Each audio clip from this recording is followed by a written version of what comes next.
Good morning, everybody, and welcome to Living Large Las Vegas. My name's Kobe Sherlock, and today, back in the lab, Mr. Derek Parrott.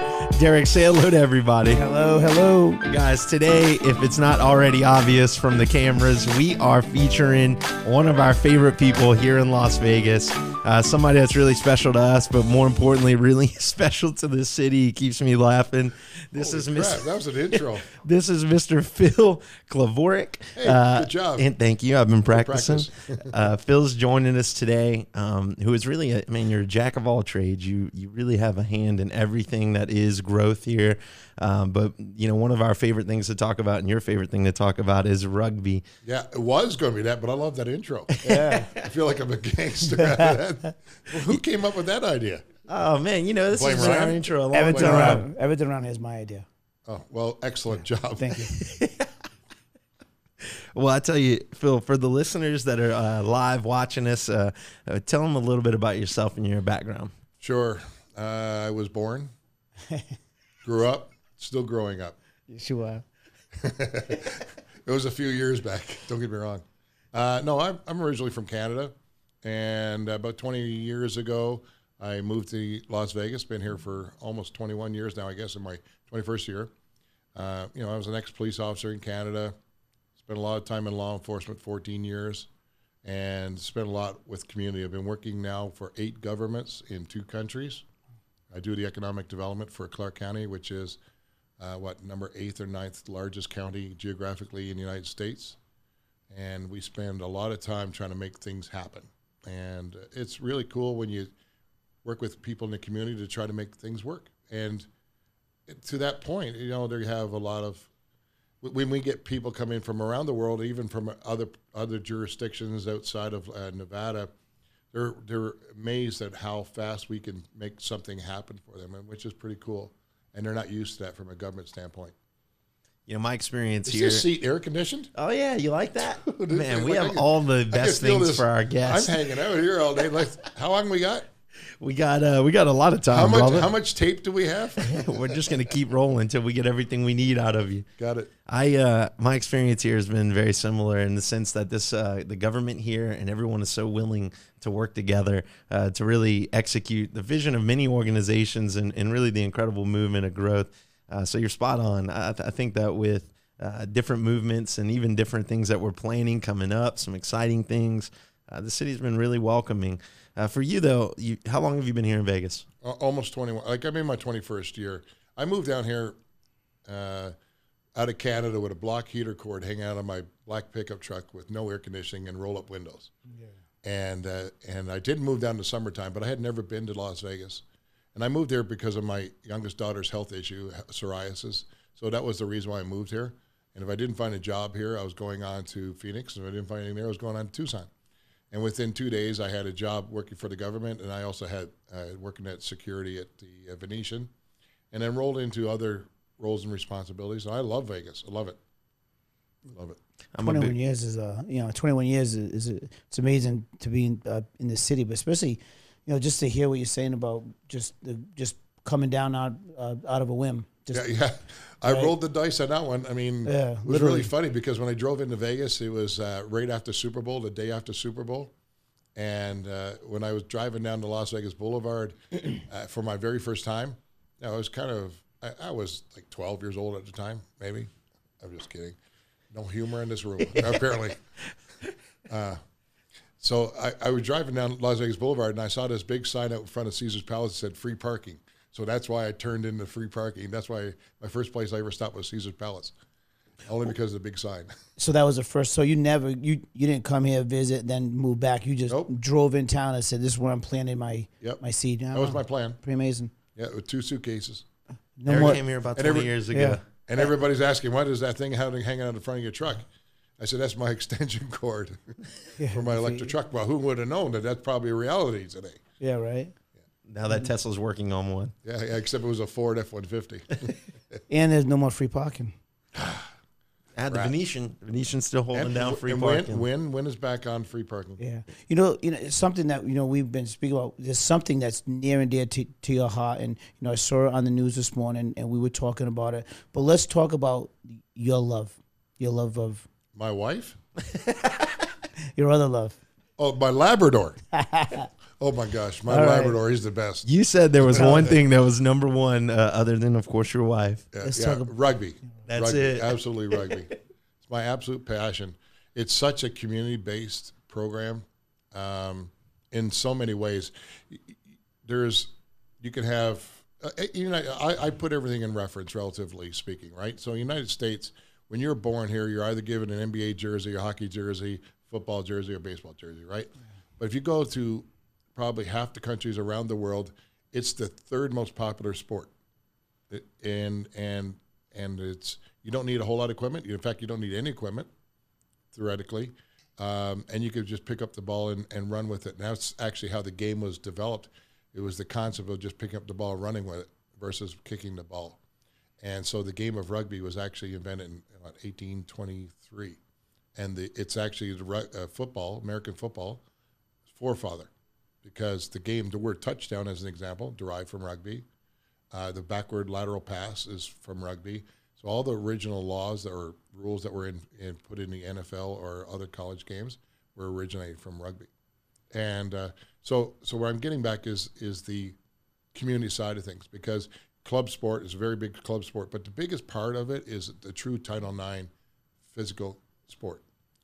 There is no difference between a men's and women's game, the boys and girls game. There's none. So from a contact standpoint, it's truly one of the premier contact sports that truly defines commonality between genders. And then the second part of that is that, again, you don't need a lot of people to play the game. You just need to have an understanding of how to get involved. And most times it's, a friend or somebody who knows the game and say, hey, you should come out to training or you should get in doing this. And one of the things that we've worked on is really building the community around a uniqueness of the sport. The sport itself is very different than every other one, like hockey, and I love hockey. Used to play semi-pro soccer in New York. I actually played against Giorgio Canaglia and Pele back in 1980-81 with part of their farm team. But I gave it all up when I started playing rugby. And there's several parts of it. The old image of, if I turned to you and you didn't know anything about the game of rugby except what you have seen or heard about, what would it be? Massive drinking, big brawly people, and all that kind of stuff. Well, that's true. That's true, right, to a certain extent. I mean, that's the social side of things. And it's a very physical sport. Very physical. But the key is that there's 5 ethos in the game of rugby: discipline, respect, integrity, sportsmanship, passion. And I also include leadership and mentorship into that. And when I look at that, and you look at some of the top executives who have operated in the United States, like Mark Cuban, as an example, played rugby. George Bush played rugby. Bill Clinton played rugby. All these guys. Now, it was a predominantly Ivy League school program back in the turn of the century, fair enough, right? But it's evolved into where you can actually build programs into smaller, underserved communities very easily. And all you need are people who understand the game to start teaching it. So one of the things that we've done about 14, 15 months ago is created the Rugby Foundation. And the Rugby Foundation is really built on the 5 ethos of rugby plus the leadership and mentoring component, and where we help support youth development, women's focused pathways, adaptive sports, and our uniform services. So our police, fire, military, EMS. And there's different programs for each one of those. And we'll get into that because I know it's a really passion idea concepts, but we've already put thousands of children into our programs. We're Vegas-based. We're incorporated 501c3 based in Las Vegas. And in 15 months, we've done so many events. We've helped support 2 wheelchair rugby events that are happening here in Las Vegas. Those kinds of things. And it's really taken off. So send me your money. No, just kidding. How receptive has the city been with the Rugby Foundation's movement here? Well, it's relatively a new thing for anybody. I mean, there's smaller charities that will gain a lot of exposure because, again, there's that affiliation to the sport in a very distant negative way. But what we have spent a lot of time, particularly in the last 10, 15 years, debunking the old adage of it's a drinking game and all that kind of stuff, right? Because it's not really necessarily the image that we want to portray to 6-year-olds and 12-year-olds and 18-year-olds who are coming out and trying picking up the ball for the first game and trying to convince the parents to understand that this is a much safer sport than football, as an example. But with the Rugby Foundation, our objective from a introduction into the sport is not contact rugby. It's actually flag rugby. So the boys and girls actually play together on the same time, in the same context, same game, and it lasts like 7 or 8 minutes at it per half. So one game will only be 15 minutes long at most.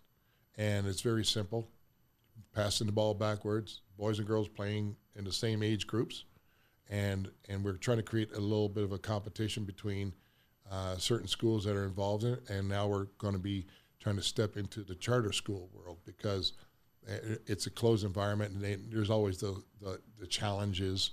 And I'm using that in a respect way. It's like you want to challenge this school to a game, and it's very simple, and it doesn't take a whole lot to set it up and be done with it. But the key to me is the education component of the sport. It's not necessarily the sport. It's the education component. It's the 5 ethos that's got to go in there. Because if I take somebody out there and I'm teaching them, hey, did you do that? Did you do it right or wrong? And that person accepts that, I did it wrong. Fair enough.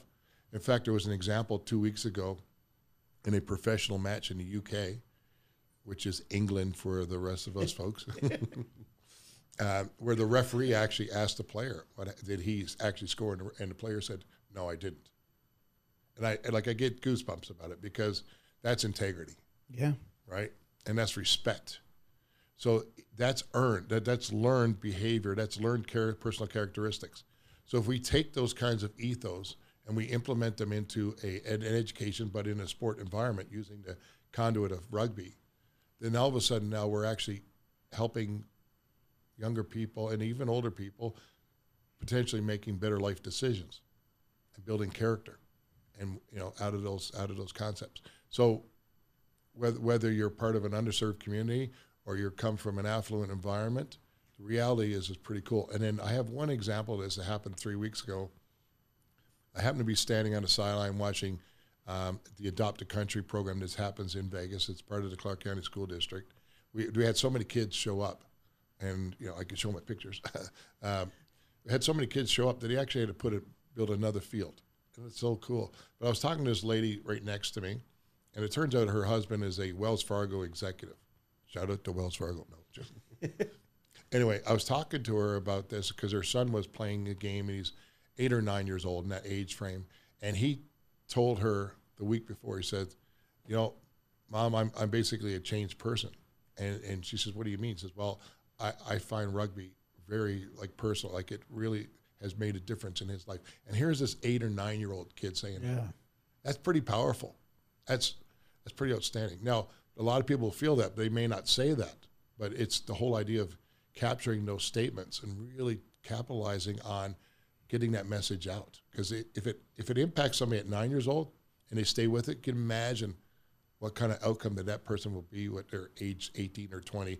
Maybe they make a better decision on doing a good deed or a bad deed. You know what I mean? Or do something good or bad. Yeah, right. Yeah. Tell me, you're adding the pillars of leadership and mentorship. Although I feel like, just as you're discussing the experience, that they probably already exist, but you're really highlighting, the leadership and mentorship portion of what you want to add to the foundation. What does that look like? Are you implementing any sort of, exterior programs off the field, or how are you focusing on implementing leadership and mentorship or highlighting it for the players? So, excellent question. Did somebody write that one for you? No. I didn't write that. Made that one. That was a great question. Thank you. Yeah, you're welcome. No, thank you. Bro love. So part of our strategy in our organization is to bring in top level people to be part of the organization. We have, for example, the head of our uniform services program is an ex-XO of the George Washington Nuclear Carrier. Me being an ex-police officer, we want to try to have like with like, but also the opportunity to cross-pollinate where if you have a leader in, say, a women's development program, they could come over and focus on the girls, but that doesn't mean the boys don't are not engaged. But the key is that we're trying to put the right leaders in right roles right out of the gate. We have several people who are PhD component, world-class traveler, experts in design, architects, CPAs, things like this. Because but they don't have to be rugby experienced. I'll put it that way. But it helps because they would understand what we're actually trying to get to in a community set of things. They don't have to be rugby. They could have done it in another sport. They could have done it for another philanthropic organization. So what we're trying to do is say, the good news is that we're not inheriting somebody else's problem. We're actually creating this in a holistic view of where we want to see this to be and how do we want to go about achieving it. So some pillars may be rising at a higher rate and some may not be, maybe like rapidly expanding. And that's okay. Because at the end of the day, you got to get everything started going out. But in 2 years or 3 years, we have the same conversation. You'll have grayer hair, I'll have no hair, and Derek, you'll still be you. Derek's like, he looks good, man. Hey, look, for a 70-year-old guy, he looks pretty young. Yeah, I stay active. Well, a lot like you. You're a tough man competition, security guard, police officer. I mean, rugby player. You just like getting hit, it seems like. And it can tell. Look at your head. Yeah, look at my nose. Right? No, but look, I mean, I when I sat down talking to you. I can take a punch. That was the difference. Yeah, I'm having a hard time with that. I'm learning. I got to get better headgear. No, but just sitting down with you a couple weeks ago, just really getting to know you better. Like, I was just blown away by listening. Like, even just the tough man competitions and, then your love for rugby. Your love is unbelievable. I mean, why and what keeps you so passionate about rugby, especially locally? I mean, because you can do it anywhere, but why so passionate locally? Well, this is my home. I mean, Canada was the place I was born, but this is my home. I'm actively involved in the school district. For one, I'm sit on the STEM board for Lead Middle School, the academy, trying to help the education component, trying to help the workforce component. I use my economic development hat to try to achieve some of this. There's no doubt that that's a success, but at the end of the day, I'm very passionate about Las Vegas. We've had some tough goes, and nothing tougher than October 1. Yeah. But when October 1 has moved beyond the tragedy, the sense of community that's come out of it has really driven a lot of people to go out and just do something for the community. Now, I was already doing that, but it just manifested into something that drove we got to do this better. Yeah. And we have to do something that is beneficial, not just for a group of students. So that's why, as an example, we're trying to help out the Clark County School District Adaptive Sports Program to Paralympic Program. I'm helping them with their 501c. We're going to help with their fundraising, going to help with their, trying to help get their students, their message, they have beautiful history and messages that get out there from their volunteers, their coaches, their teachers, their parents, and the students. And nobody's really putting that out there. And it's kind of like if you want to pull on somebody's heartstrings, I'm not worried about the wallet. The wallet's going to come. But I'm really, really about, let's showcase the greatness that we are already doing in this community, and we don't do it publicly. Not looking for any notoriety. What I'm saying is that I'm more than willing to help you expose the positive side of things. There's nothing negative about anything I say. I don't want negativity around me. In fact, I have this whole, except for you two guys, and maybe Ryan hanging in the corner. But I say that joking, and I'm glad you guys recognize that was a joke. I think you guys are pretty impressive yourselves, and we'll get into that in a few minutes. But we don't do a good enough job in Las Vegas of talking about the good things we do. And you guys ran the strat. Yes, congratulations to you guys. Thank you. Classic overachievers, not me. Yeah. I was dealing with sewer issues. Anyway, but the thing is that in Las Vegas, all these polls that say that the school district or the education levels are the bottom of the country, and that's a load of crap. It's a load of crap. I know it is. I agree with you. But the problem is, everything's based on either a survey or study. And don't get me wrong, and not saying that they're wrong, but if one of the things that I'm doing with the LVGEA as an example is really trying to bring industry into the schools to let them understand how successful the schools are doing, what the students are working on. It's a positioning and it's a view that most industries will never see. Unless, of course, their student or a kid or a child or whatever are going to the school, they will never see it in that context. So, and of course, we're trying to prepare our students into a better position of success into a workforce. See how it all ties together. Yep. So when I look at anything, I just saw a Rocky up there with somebody's head on it, and that's like distracting. Luckily, the cameras can't catch that guy. No kidding. But I look at everything as a giant piece of the puzzle. I look at you being successful. What's that Geico commercial? The Pinocchio. I look at Is that a big nose comment? The room full of potential. Anyway, no, I look at things as being. There's a lot of connectivity, and the connectivity doesn't exist. In fact, it happens a little bit on social media and things like that, but then it turns into a negative context. Whereas I try to take this piece of the puzzle and say, oh, gosh, I know this guy over in this part of the world. I should connect you. And the whole idea is to create an image. I don't know what the image is, but it's really the connectivity. So I've always talked about that in my office daily, the connector's way. There's a book, like connecting people. And that's exactly what you do, especially with sports and education, because education is pretty good here. You know, my kids are way advanced from where I was when I was going through schools. And like yesterday I came home and my daughter was doing, this math stuff, this accelerated math that the schools give you for extra, credit so it's amazing. I mean, the school district is really well. And Tam, the principal of Spring Valley, they have some the Advent program there where it takes a lot to get in. And my friends, two of my friends' kids went there, and they're now going to UNLV for School of Medicine. So I mean, it's not just the really prestige schools in this town, but even a local school just like that. So Clark County is doing an amazing job, and especially down what you're doing in the development and teaching these children. So kudos to what you guys are doing. So it's pretty cool because I look at things on say, why do we not try something? I have no problem with failing. I'll be clear on that. Because to me, failure is just a way of not knowing what to do next. It's an option.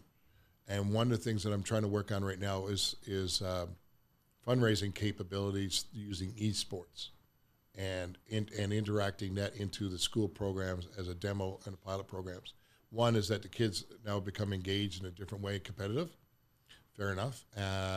It's something that they're interested in, particularly the ones who are really interested in it. So it gets them more engaged around the environment. It creates the competitiveness, but they can also use it for fundraising. So like, for example, in a STEM school, you could use your streaming capabilities to raise money to help support your robotics program. And it's a real unique process. So I brought in a couple of people 2 weeks ago, just happened to be right around the rugby. But I got them introduced into a couple of schools. And now they're looking at doing a couple of pilot programs in the Clark County School District to try to look at the benefits of esports. And it's really ignorant for me, from an elderly male, to think that this is not an opportunity that could be supportive in so many different ways. And I was attending a global sports symposium almost a year ago today. I think it was February 28th last year here in Las Vegas. And it was put together by a pretty smart gentleman and a couple of people here in Las Vegas. It was called the Ultimate Sports Weekend. That weekend we had a UFC, NASCAR, NHL, March Madness was starting, and a professional bull riders, and of course rugby. 3 days of rugby, and there was more sports. There's no other place in this country, and I don't know if there's any other place in the world that can actually put on all these sporting events at the same time. And have people not in hotels, and yet we can do that. And so we decided to support this global sports symposium. And so the reason why I bring it up is because I saw the agenda, and about 2:00 in the afternoon was going to be this speaker on esports, and like it wasn't of zero interest to me. I'll be honest, which I am all the time, but I just don't want to sound like I'm being dishonest. Just want to lay that down for everyone first. Practically. And then I was there actually taking notes, and then all of a sudden this gentleman would start talking about this $1 million prize that they gave away to a 16-year-old the weekend before, and all of a sudden my eyes opened up, my ears opened up, and I turned to him, and I'm thinking, did he just say $1 million prize to a 16-year-old for playing a game? And that's how disconnected I was for what was happening in the esports world. Now you have HyperX over in the Luxor. Yeah. You have HyperX over in the Luxor. I mean, very successful programs. You know, I'm learning a lot about esports around North America, particularly because obviously I have significant interest in this, and it's pretty impressive how successful that is. But it's also really important for the engagement, and you know, there's a significant workforce development component from a coding standpoint. These kids will now be creative and create their own games, and that so I don't want to ignore it. In fact, I want to embrace it as much as possible. It's another way to get industry back into the schools. You know, I think of places like Konami right here in town, and you know, different avenues we can use to bring coding, bring robotics. We have Haas coming in, you know, to Las Vegas, to Henderson, and so these are all different industries that can support us in getting the message out and the word out. I think that the narrative, and we've been talking about this with multiple folks and really just leaders around the community, the narrative in education gets to change here.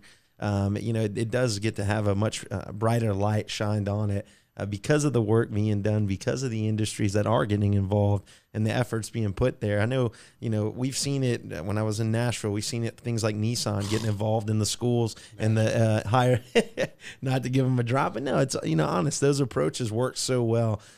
Dollar General had a great play in doing it. And so here in Vegas, watching that develop and watching these large industries pour into not only higher education, but, you know, the high schools, the middle schools, and prepping them, things like the STEM programs, it's super important, and it should be highlighted as something that we're doing that's much greater than other areas in our country.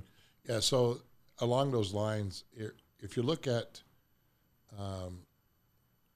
the community of Las Vegas in itself, I mean, 20 years ago, look how much of a dynamic change has happened in our economy, let alone our culture. And you know, I believe even 12 years ago, the gaming receipts alone were 70% of the gross revenues on the Strip, and now it's 30%. It's 30. Literally flipped 180 degrees.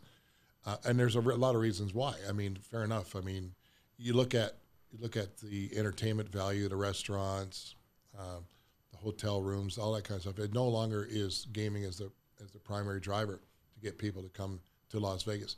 But we reinvented ourselves 3 years ago. You guys remember what happened 3 years ago? Yeah, with the Raiders. Yeah, and the Golden Knights. The Golden Knights. Yeah, and we can't forget the WNBA, right? The WNBA are here. The Las Vegas Aces. Yeah, so we have season tickets to that too. Yeah, so you have these professional franchises. You'll have probably an NBA franchise. I'm surprised they haven't announced it yet because I know there's been a lot of discussion. NBA, NBA, you'll have a Major League Baseball franchise probably. Everybody's already heard some of the scuttlebutt on that. Yep. So it's just, and the funny part, I was talking to this guy. I had a meeting last night, believe it or not, on Sunday night with a solar company, looking at 400 electricians, that kind of stuff. It gets right back to your discussion. Is that, you know, you're going to have this workforce needs. You got to have the people prepared to go into it. You can't spend all your time and effort just trying to train people on the job. You know, we got to do that, but the key is you got to have them better prepared to succeed in the workforce. But, you know, when you look at what's happening in Las Vegas, we are becoming a sports destination. I had a discussion, I'm going to say 2.5 years ago at a NAIOP luncheon, and it was right after the Raiders announcement. And one of the it was pretty cool, about maybe 2 weeks afterwards. And one of the questions that was posed to me, kind of like your intelligent question that you asked, the intelligent question, was... you know, have you evaluated the impacts on a Super Bowl in Las Vegas? Well, we have the draft coming up in Las Vegas, where we're shutting down the Strip for 3 days. Never been done. I knew about this back in the fall because that's when it was decided. But thank God now it's finally come out in the public. Now we can talk about it, right? So when you're looking at 500,000 to 700,000 people or what are projected to be here, that's going to be a massive economic stab in a positive way, right?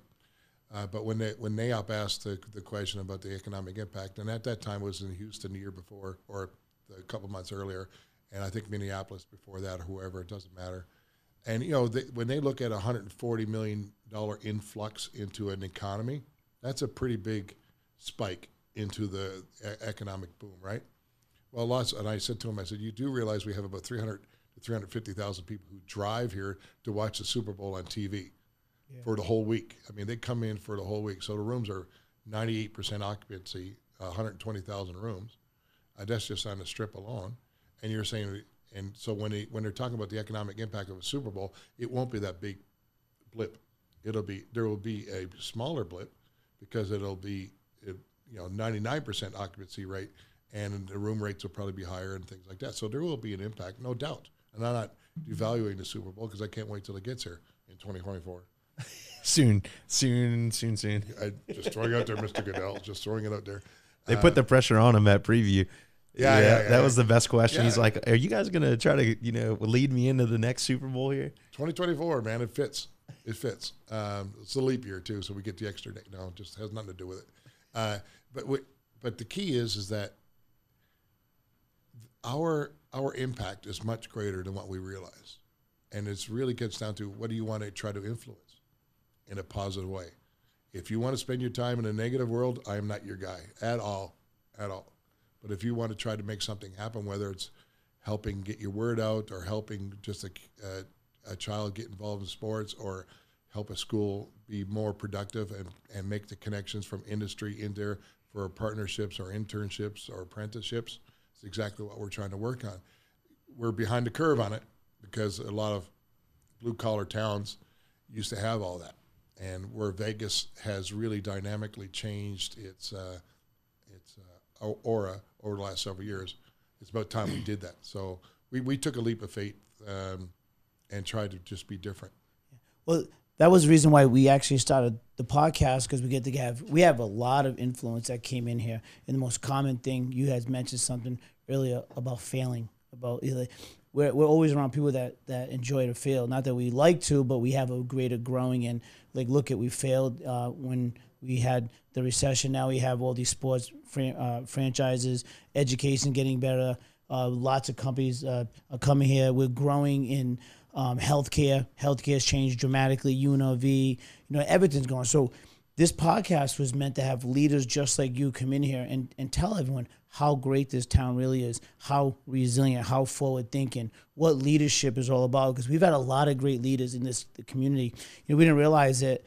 We've always knew we had great stuff going on, but after the recession, after 1 October, after the Golden Knights, or after the Raiders announcement, it just seems to be more and more and more people want to come here, be here. But companies hopefully, when Google is finally here, they go into the schools, they invest back in the Clark County. Sure. The Raiders, when they're fully here, the players going out, reach out, to the community. So it's pretty special, and something that touched my heart today, it had something to do with rugby, was the incident that happened with the kid being bullied, and the rugby community came around him and supported him. And that was something that we had going on this morning on Fox 5. I was listening to, and then you were coming in, and it's just the dynamic man that you are, and getting to know you, I was excited to see you today. Appreciate that. So it's, to me, it just takes an effort to just step out beyond your comfort zone. One of the reasons I love to travel to foreign countries where I don't speak the language is it's a game of charades the whole time. I come back exhausted, but I don't come back famished. Right? I mean, so I still able to eat and drink. So it's up to these successes, and the pretty cool thing. But why is that any different in here? Really, I tell people this: you have 50+ million people that come to our community, and they come here to have a good time. For the most part, well into the high 90%, most of them leave having a very positive, good time experience, right? So that's the brand. And so when we're building like the Rugby Foundation or Back 10 Pros around Vegas, that's exactly why we're doing it, because Vegas drives a positive experience.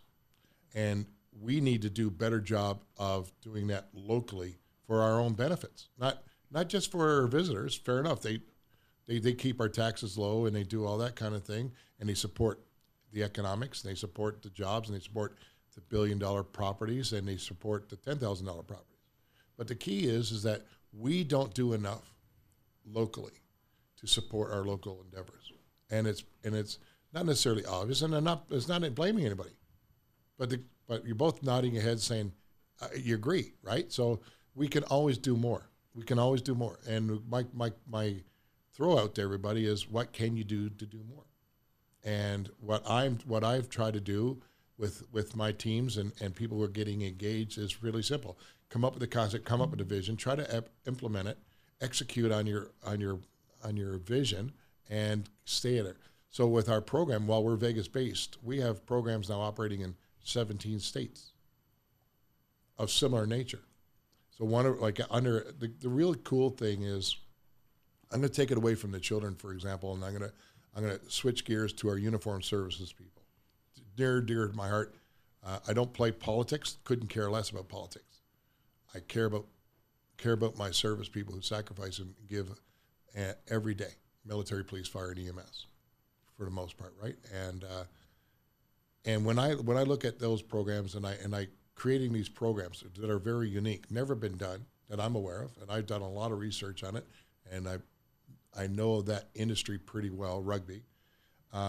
Created a couple unique programs. One is that we for the teams that have rugby teams, like the services that have rugby teams, we provide free match officials, referees to those games. They shouldn't be paying for that. There's no way. And the other part of it is that we are actually working with the U.S. military, and in fact, I talked to the Canadian military a couple of weeks ago, is that we want to help support our forward operating bases and our deployed members. So if they have, like if they're on a carrier group and they're going into Japan for a weekend or whatever the case may be is, and they want to, part of what their goal is to interact with the community, and one of the best ways to interact with the community is through sport. So it gives them the opportunity to get off the ship, to do something that interacts with the community, build a different bonding experience and all that stuff. I said, well, we want to be able to provide that clothing or the kit for those referee players or for the rugby players. It's something they don't need to spend their money on. We want to be the purveyor of it and help them with their team vision of, they're already working as a team and supporting and defending the United States and whatever country they represent. It's not it's Las Vegas based, but it's a global thing between Americas for us initially. It's just another way that we reach the world from this place. Man, I'm telling you, you super special in everything you do. Every time we talk with you, there's really another incredible opportunity going on, whether it's an event we're engaged in, whether it's the organization growing. Obviously, from the county perspective, we're all getting an opportunity here soon to do an event together right here in Las Vegas. Yeah. Do you want to tell the listeners a little bit about Future Ready? Yeah. There's a program that it was started a few years back with a collaboration between the Clark County School District and the Las Vegas Global Economic Alliance. And it kind of faded away a couple of years ago, but I was talking with Perry Ursom at LVGEA last summer, and again, I look at problems, or I hear problems, I see problems, and I think there's got to be solutions to these. And I had this bright light, circle light that's looking right into the camera, come on after Perry and I did a Business Connect with Aptiv right down the road here. And I helped bring them here. Very successful company, growing like crazy, very unique innovations, that kind of stuff. I'm not boring you, am I, Dirk? No. You're just yawning over there. Just wondering what's going on. That camera catch that? It's my breakfast time. Hey, there's donut out there. But I was talking to Perry. I said, what I've found, and sitting on the STEM board at Lead Middle School, and again, it's identifying the problem. It's nobody's blame. I'm just identifying the problem, and it came very obvious to me that there is a serious disconnect to what the industry wants from a skills and abilities coming into workforce and what the education component is providing. And whose fault is it? It's nobody's fault. Just nobody's ever really connected the two dots, which seems intuitive to me, but that's why I presented this, and we're doing this now as a collaboration. And really what we do is we bring industry-focused sectors together quarterly with the education world. So we have, and I'm not going to intentionally leave out anybody because I know I'm going to, but you got WGU, Clark County School District, CSN, Nevada State College, UNLV, the academies, vocational schools, et cetera, are all part of this buy-in. You have state agencies such as DETR, which is the Department of Education Training offices. You have small businesses, industry are involved, the county, and the Global Economic Alliance, because we all have this reach out. So what we do is we take industry sector focus group. It's not a job fair at all, but it's really taking top level C-suite people and HR people working across the table with education component to help them identify the skills and needs they're going to need next year, 5 years down the road, and the education people to help understand what the curricula they're going to need to build in order to help meet this workforce. Because ultimately, we want everybody to succeed. So helping everybody identify the problems earlier will help them succeed. It seems really intuitive to me. So we've done 3 of these things, and they've grown in success. So you guys, the parent company, have come out and now are sponsoring our next one, which is happening on March the 12th at the Southwest Career Tech Academy. We have a strategic partner with LV Heals, Las Vegas Heals, which is a nonprofit that supports all the medical-focused industry. And we take those people who are going to be now, let's say, St. Rose Dominicans, the United Health Services, the smaller branch offices of Doctors, Inc., or whatever there's going to be. They're all going to be there so that they can help understand where their workforce lags. And we know that we're several thousand medical industry. You mentioned it earlier. We know that we're shortfalled several thousand people in the medical industry in Las Vegas currently, doctors, nurses, technicians, et cetera.